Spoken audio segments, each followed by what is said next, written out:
নমস্কার, আমি সুজাতা। আমার রান্নাঘরে সবাইকে স্বাগত। তা আমি আজকে একটা নতুন রেসিপি করে দেখাবো। এই কাঠবাদামের বড়া করে দেখাবো। এই দেখুন কাঠবাদাম, এই যে গাছে, এই দেখুন এইটুখানি গাছে কত বাদাম হয়েছে।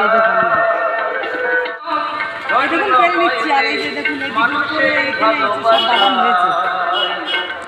এই দেখুন কীরকম। আর এই দেখুন এই যে পেকে এইগুলো পেকে গেছে, এইগুলো আর এইগুলো পাকিনি। আমি এখন এই বাদাম কেটে দেখাচ্ছি।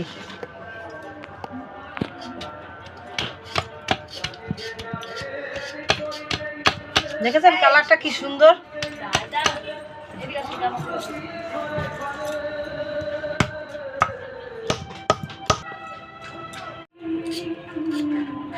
এই যে দেখুন কত সুন্দর লাগছে দেখতে। এই দেখুন এই যে পুরো গোটা বেরিয়ে গেছে। তো চিংড়ি মাছগুলো বেছে নেব।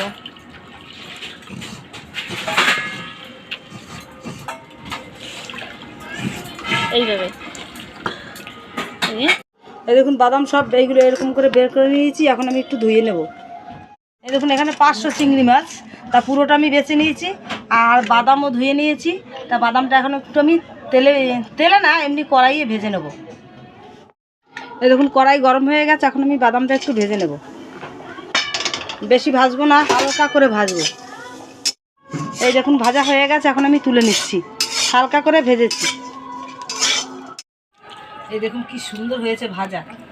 আর এই দেখেছেন কি সুন্দর লাগছে,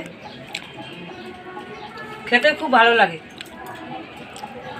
এখন আমি বেটে দেখাচ্ছি।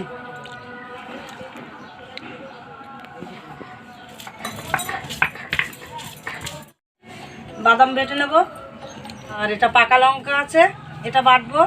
রসুন বেটে নেব, নারকেল বেটে নেব, চিংড়ি মাছ বেটে নেব। তা সব কিছু আমার দেওয়া তো হয়ে গেছে। এর মধ্যে সব একসাথে আমি বেটে নিয়েছি। আর এখন স্বাদ মতন আমি নুন দিয়ে দিচ্ছি, পরিমাণ মতন হলুদ দেবো, মতন আমি চিনি দিয়ে দিচ্ছি। আমি এবার মাখিয়ে নিচ্ছি। এই দেখুন আমার মাখানো হয়ে গেছে, সব কিছু দিয়ে মাখানো হয়ে গেছে। এই দেখুন কড়াইও গরম করে নিয়েছি। এখন তেল দিয়ে দিচ্ছি। এই দেখুন এর ভিতরে আমি আবার ধনেপাতা দিয়েছি। এই ধনেপাতা দিয়ে আমি এখন মাখিয়ে নিচ্ছি। আর এদিকে তেলও গরম হয়ে গেছে। এইভাবে আমি করে নেব। এই পিঠা আমি আবার উল্টিয়ে নিচ্ছি। এইভাবে লাল করে সব ভেজে নেব। এইভাবে আমি ভেজে নেব। এই দেখুন কত সুন্দর লাগছে দেখতে। এই দেখুন আমার লাল করে ভাজা হয়ে গেছে, তুলে নিচ্ছি। এখন আমার বড়া ভাজা রেডি। কত সুন্দর হয়েছে দেখুন। আর আমি একটা খেয়েও দেখাচ্ছি।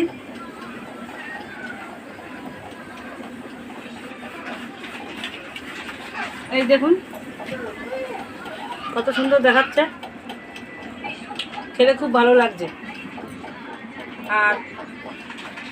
আর এরকম তৈরি করে আপনারাও খাবেন আর খেয়ে আমাকে বলবেন কেমন লাগে। আর ভিডিওটা দেখে যদি ভালো লাগে তাহলে লাইক, কমেন্ট, শেয়ার, সাবস্ক্রাইব অবশ্যই করে দেবেন।